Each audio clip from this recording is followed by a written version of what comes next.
Hello students, हम अपना market structure continue कर रहे थे। हमने अभी अपना परफेक्ट मार्केट करा था और इम्परफेक्ट मार्केट जो है उसकी अभी हमने मोनोपोली कंप्लीट करी है। There are two types of market हमने पढ़ा था। परफेक्ट कंपटीशन होता है, परफेक्ट होता है तो competition. Second one is imperfect competition. Perfect competition हम पढ़ चुके हैं जहाँ लार्ज नंबर ऑफ बायर्स होते हैं, लार्ज नंबर ऑफ सेलर्स होते हैं। और इम्परफेक्ट कंपटीशन में 4 टाइप्स के मार्केट होते हैं। इम्परफेक्ट कंपटीशन जो होती है, इम्परफेक्ट जो मार्केट होती है, कौन सी सिचुएशन होती है? सिचुएशन होती है that is differ from perfect, बिल्कुल जो डिफरेंट होती है परफेक्ट मार्केट से। ठीक है, वो it can be defined as a market. एक मार्केट होती है जहाँ पे बहुत सारे प्रोड्यूसर्स होते हैं जो ऑफर करते हैं अपने गुड्स को, दैट आर क्लोज सब्सटीट्यूट्स, एक दूसरे का सब्सटीट्यूट होते हैं वो, बट आर नॉट आइडेंटिकल, एक जैसे बिल्कुल मतलब सेम नहीं होते as in case of perfect competition. ये डिफरेंस होता है और इसके 4 पार्ट्स होते हैं: monopoly, monopolistic competition, oligopoly and duopoly. ये 4 इसके पार्ट्स हैं। अभी हमने अपना मोनोपोली कंप्लीट करा है ना। Number 2 is monopolistic competition.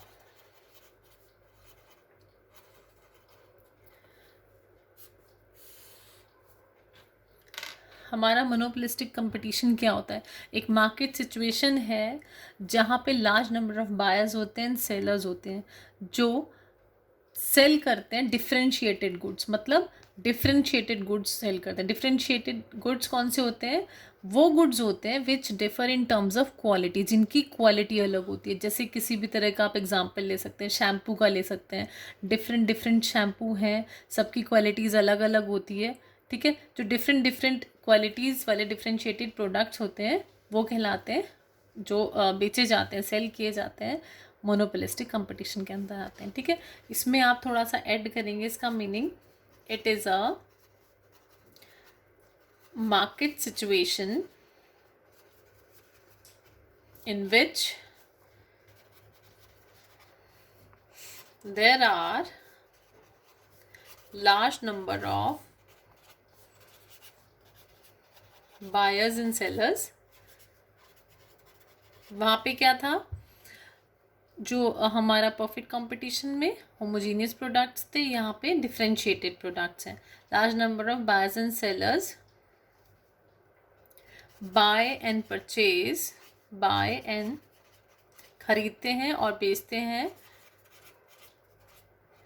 Differentiated goods, अलग अलग तरीके, अलग अलग क्वालिटी के गुड्स। ठीक है, अब इसके हम यहाँ पे मीनिंग हमें क्लियर हुआ। अब हम इसके फीचर्स करते हैं।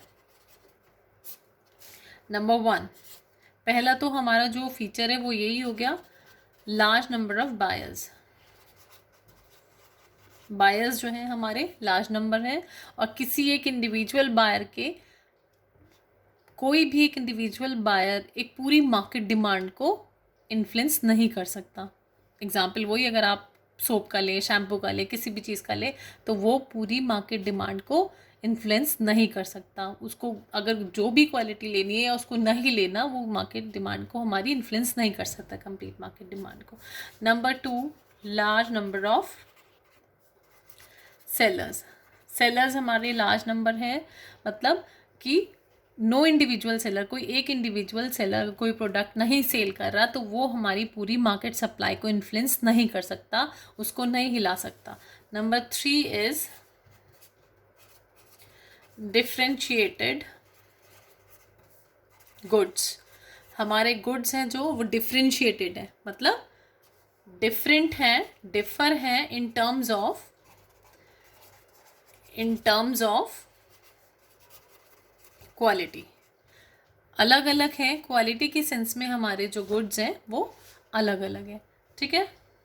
Number 4, imperfect knowledge. नॉलेज क्या है? Imperfect. Y?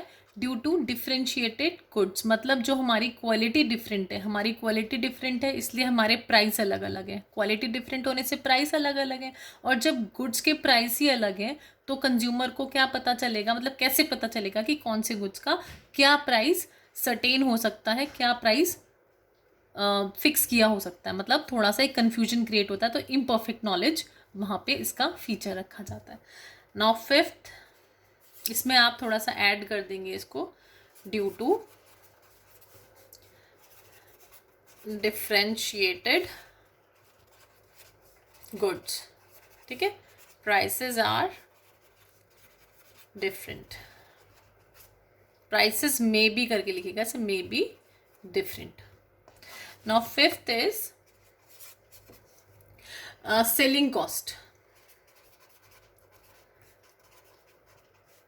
Selling cost required होती है, it includes all the expenses, जितने भी एक्सपेंसेस हैं वो रिक्वायर होते हैं।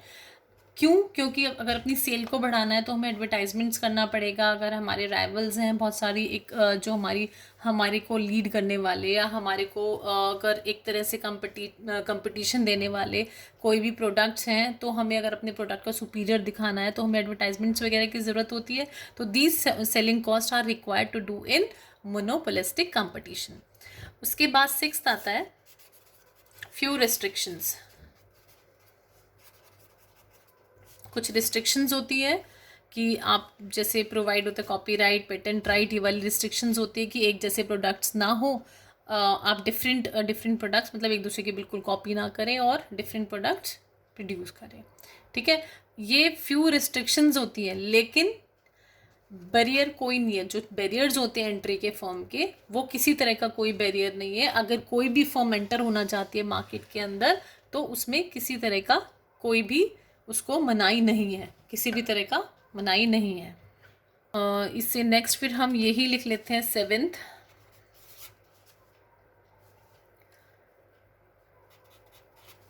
No barriers to entry of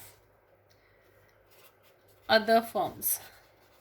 कोई मनाही नहीं है किसी तरह की to entry of other firms. यही एक पॉइंट है जिससे हमें पता चलता है कि मोनोपोली में और मोनोपोलिस्टिक कंपटीशन में क्या डिफरेंस है। कि ये जो ये वाला पॉइंट है, ये जो बैरियर है, वहाँ पे मोनोपोली में क्या होता है कि वहाँ पे एंट्री नहीं, फर्म ही एक है ना, फर्म एक होती है। यहाँ पे क्या है, no barrier to entry of other firm. यहीं से जो डिफरेंस है इन दोनों के बीच का, वो हमें पता चलता है, जो कि हमें इसके जो प्रोड्यूसर्स इक्विलिब्रियम का हम जब डायग्राम बनाएंगे तो उसमें हमें ये चीज़ पूरी की पूरी क्लियर हो जाएगी। This one is seventh. Now eighth point.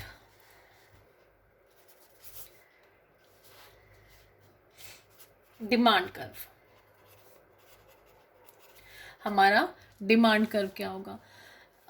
अब हमारी मोनोपोलिस्टिक कंपटीशन में डिमांड क्या होगी? मोर इलास्टिक होगी। जो फर्म्स बहुत सारी हैं तो जो उनकी डिमांड है वो भी इलास्टिक होगी, मोर इलास्टिक होगी। मतलब प्राइस में अगर चेंज होगा, कुछ भी होगा, तो जो कस्टमर्स हैं वो दूसरी तरफ स्विच करेंगे, ठीक है। जब हमारी मार्केट, हमारी फर्म्स बहुत सारी हैं, तो जब मोर इलास्टिक है ड्यू टू, मतलब क्या हुआ इसका, ड्यू टू मोर सब्सटीट्यूट्स की वजह से। तो सीधी सीधी बात है, प्राइस का चेंज आने से डिमांड में जो है ज़्यादा चेंज आएगा। जो प्राइस का चेंज जब आएगा तो डिमांड में ज़्यादा चेंज आएगा। मतलब delta P is less than delta D. मतलब change in price is less than change in demand. Price को थोड़ा सा भी प्राइस चेंज होगा तो डिमांड में ज़्यादा फर्क आएगा। तो इसका कर्व कैसे बनाएंगे हम?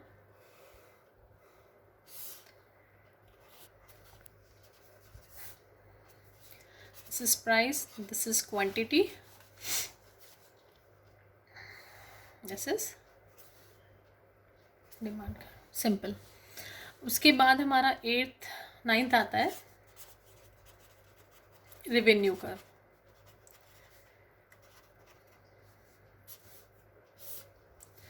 रेवेन्यू कर्व में हमने जैसे मोनोपोली में भी पढ़ा था, मोनोपोली में हमने क्या पढ़ा था, डिफरेंट मार्केट्स में हमें ये चीज़ पता है कि डिमांड कर्व किसके इक्वल होता है, एवरेज रेवेन्यू के, ठीक है। एवरेज रेवेन्यू का स्लोप जब कम होगी, जब गिरता है एवरेज रेवेन्यू का जितना स्लोप कम होगा, एमआर का उससे भी ज़्यादा गिरने लगता है, एआर जब गिरने लगता है।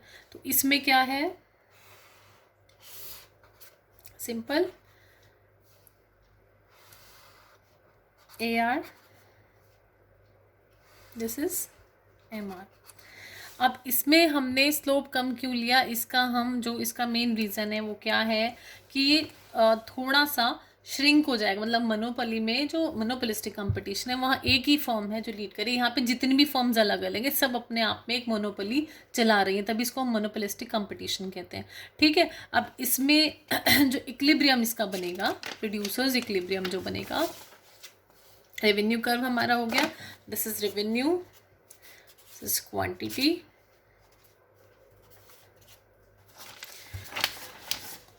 now next 10th point is producers